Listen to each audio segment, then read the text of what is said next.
कबीर चाचा, वो झनक के हाथ सही बा। तोरा किसे पता रे? बाजार में सोएब सब्जी खरीद देख ले। हाँ कसम से हमके देखला तो हाथवा ऊपर कर लेलस। हाँ जैसे वो मदारी के ले रहे। ए फिर बोलबे ना तो मारा मुहा बोमा पुल हो जाई। मजाक सही नहीं खे, बात सही भी हो सकता।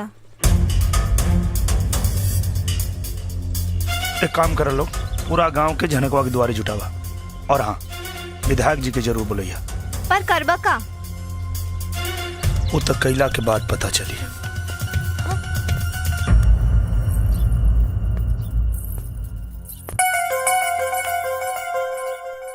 नौटंकी करत आरी।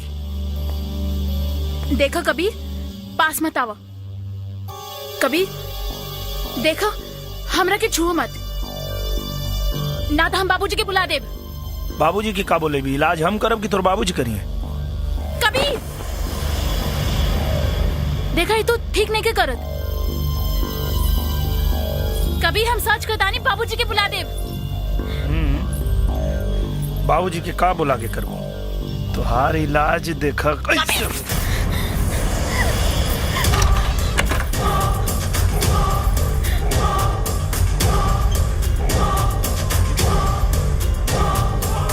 चल बताओ हकीकत का बा।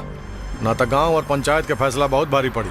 फिर ना तो नाचे लायक रहबे और ना नचवाबे लायक। Side please, side please. आई सर, करने गई। आई आई आई आई। अब चुप काहे बाड़े? बोल। ज्यादा नौटंकी मत करे, नौटंकी वाली। हम ई नाटक विधायक जी के सिखवला पे कैले रही। अरे झूठ बोला दिया। बस उठाइबा के उठावे के पड़ी। अब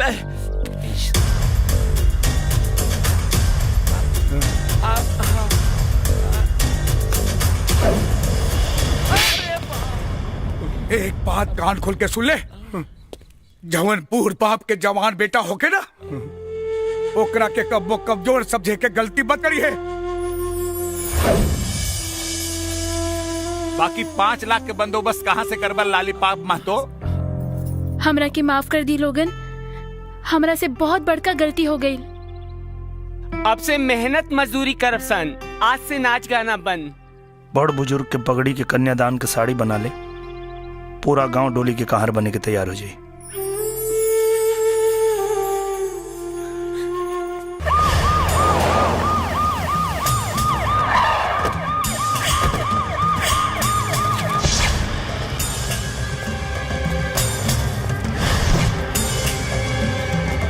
जीजा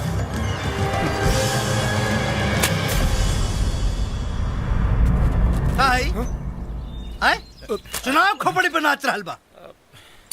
अब चुनाव चिन्ह जूता होई का? हम वही रहनी मंत्री जी। पलटे के चक्कर में विधायक जी पलटा गई नहीं है। हाँ है जी। है ना? यस सर। अरे साले वहाँ खड़ा होके का बाबा जी का घंटा गाड़त रहला। अरे साला हमके अगर टेंशन में ब्लड प्रेशर हाई हो गइल हो, बवासीर हो। अब तू साले हमरा के ना मंत्री जी, कम से कम वर्दी के तरह वाली लिहाज करी। ई लोग के चक्कर में ई दरोगा दोगला बन गया है। ठीक है कहता रहा। आज हमारा समझ में आयल है कि कहावत कितना सही बा। जोरू का भाई एक तरफ और सारी खुदाई एक तरफ। सही कहा तानी जी। आइए, आप यही की कमी थी, सुपारी दे रहे। दीदिया चुप रहा, इतना सुघर सार केहू भाग्यशाली के ही मिलेला। उठी, ओने जाके बैठी। अच्छा। ई हमार बबुआ खातिर कुर्सी बा, रउआ खातिर तो प्लास्टिक के कुर्सी बा, ताकि बवासीर में तनी कम दर्द होखी। जी देखता रे, राज्य चलाए वाला घर चलावे में कितना असमर्थ बा। अब बुझाई जीजा हमरा के थप्पड़ काहे ना मारना है? इनका के चप्पल खाई पड़ी। ए ढेर ना, यहाँ के हमारे जीजा जी। तुम लोग साले सुधर जाओ। कितनी तकलीफ दोगे तुम लोग, मैं क्या करूं भाई। हेलो, दिमाग का फालूदा निकल आए। पाकिस्तान से हैदर अली। हेलो जी। हाँ हाँ जी जी। हाँ हैदर अली साहब, वालेकुम प्रणाम। वालेकुम सलाम चौबे जी, कहिए सब खैरियत? जी जनाब, हिंदुस्तान प्रगति कर रहा है। चुनाव नजदीक है। अब अगर जनता की सहानुभूति मिल जाती तो चुनाव तो हम ऐसे ही जीत जाते। सहानुभूति। ठीक है, चलिए कर ही देते हैं हंगामा। दिन और तारीख आपका और काम हमारा। अरे जनाब शुक्रिया। तो लीजिए लगे हाथ, दाऊद हसन साहब से बात कर लीजिए। हाँ दीजिए दीजिए। वालेकुम प्रणाम हुजूर। 14 अगस्त का जवाब होगा 20 दिसंबर। हाँ खुदा हाफिज।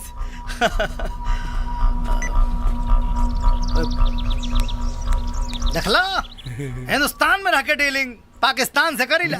अरे ता जीजा के कर बाड़ा जुत्ता खाए वाले के दीदिया। कहाँ बोला बता रही। एक बात बताओ, तोरा सर पे जूता के रखले रहे? मास्टर दीनानाथ शास्त्री का बेटा कबीर शास्त्री। कबीर शास्त्री? तो बेटा कबीर अब की दंगा में पेला जेबा तू।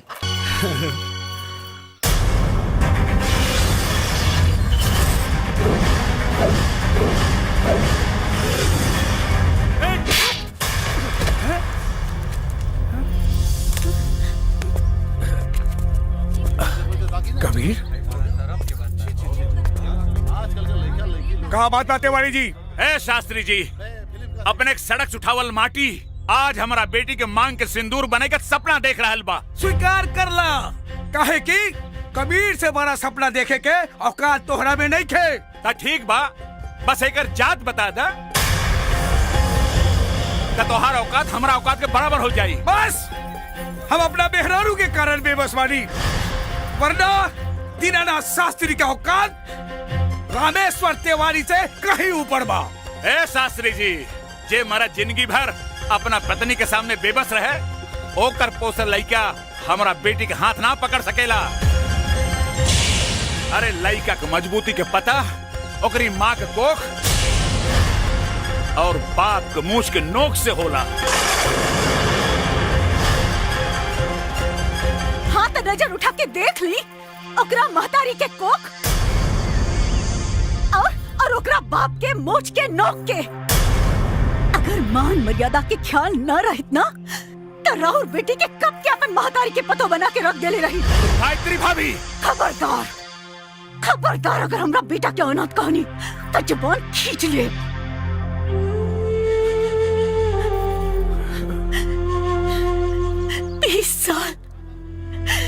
बीस साल लग गए हमरा के अपन बेटा पहचाने में। रवा तो 7 जन्म में भी ना पहचान पाई।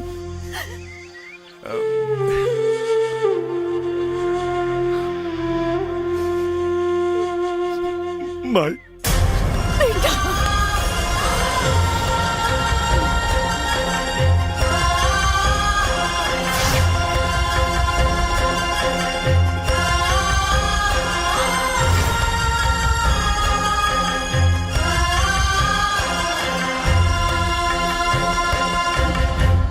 यह एहसान के कर्जदार हमरा और जिंदगी भर है।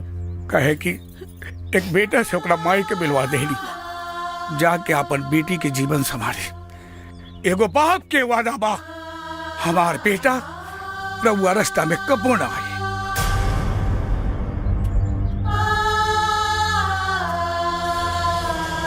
बाबूजी रवा रोवा तानी। रे नारे पगली, इत खुशी के आंसू बा। ब्याहे के 25 साल बाद पंडित दीनानाथ शास्त्री के परिवार पंडित रामेश्वर तिवारी के वजह से आज पूरा भइल।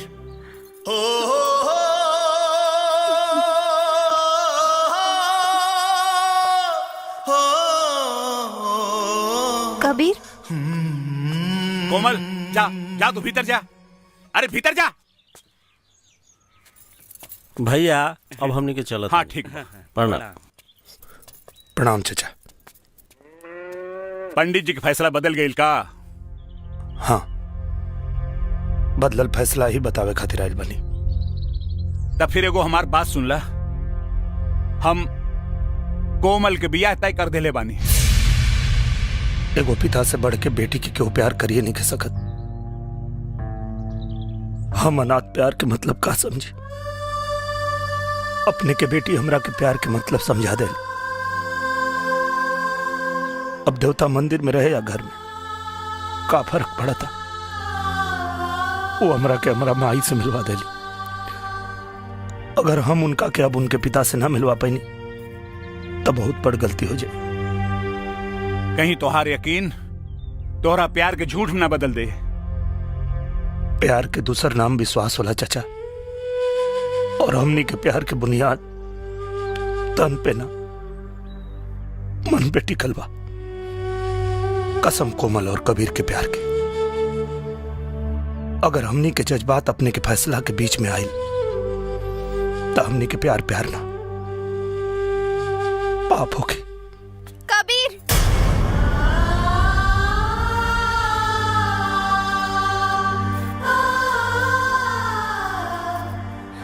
औरत के भाग्य के फैसला हमेशा मर्द ही करेला। एक बात के विश्वास रखी है, जिया जी हमरा साथे भाऊजी के खोजल और तोहर त्याग रिपोर्टर जाए, लेकिन मरला के बाद हमार तन और मन पर अधिकार सिर्फ हमार रही। और हमरा साथे ई गांव के एगो निकम्मा जाहिल अनाथ कबीर के याद जाए।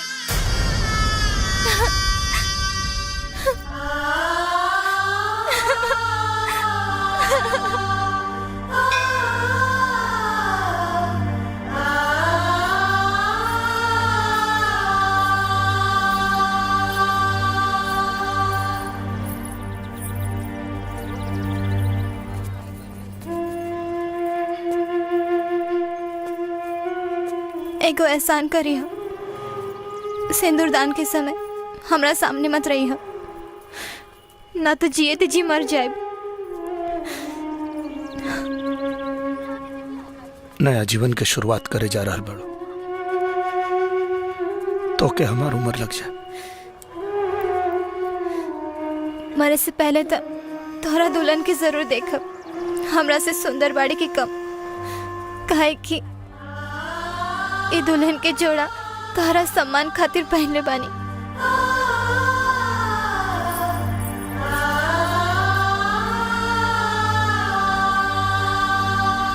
ओम गजाननं भूतगणाधिसेवितं कपित्थजम्बूफलचारुभक्षणं उमासुतं शोकविनाशकारकं नमामि विघ्नेश्वर पाद पंकजं। मंगलम बजरंगी। घीव कहाँ बा? मंगलम पुंडरीका। का भेल पंडित जी?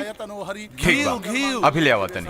हाँ तनी जल्दी ले आई हो, ना तो मुहूर्त का टाइम बीत जाई। ओम शांताकारं भुजगशयनं पद्मनाभं सुरेशं स्वाधारं जगन्सदृशं मेघवर्णं शुभांगं लक्ष्मीकान्तं कमलनयनं योगिनिजानगम्यं वन्दे विष्णु भवर सर्वलोकैकनाथं। ओम श्री अग्ने नमः। अरे हाँ हाँ देखो तो होने कहा रे। चल चल। सर्व मंगल मांगल्ये शिवे सर्वार्थ साधिके शरण्ये त्र्यंबके गौरी नारायणी नमोस्तुते। ओम आपदामपहर्तारं दातारं वक्रतुंड महाकाय सूर्यकोटि समप्रभा। अहं करिष्यामि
जवन बूढ़ बाप के जवान बेटा होके ना ओकरा के कब्बो कमजोर समझे के गलती मत करी है।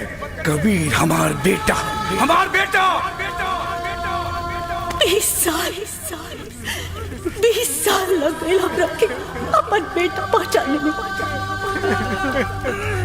नैना, नैना, चाचा।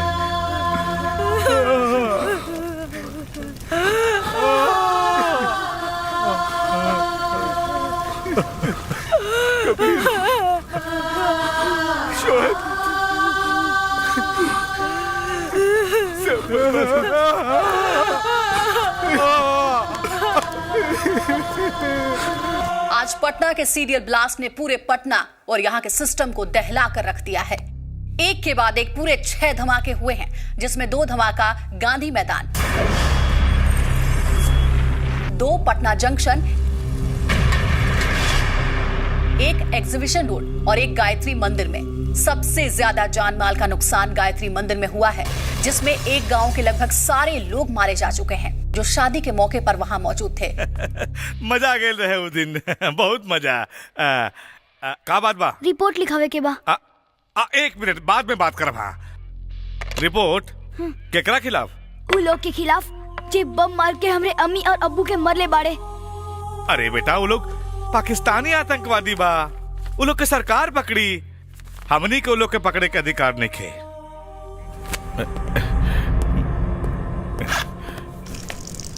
अरे ये क्या करता रे? हैं? अरे साहब देखिए मुंह तता। ई का कैले? हमार अब्बू कहत रहे जे थाना में थानेदार रह के थानेदारी ना करे उ थाना ना पिसाब खाना होला। साले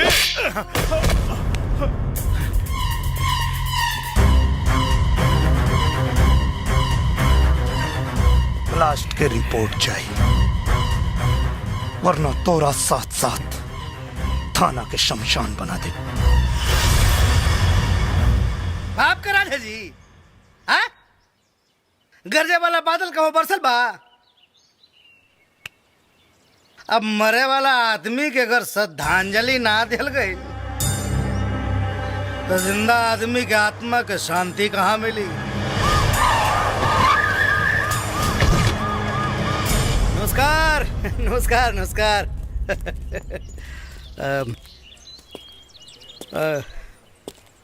नाराजगी जाहिर बा,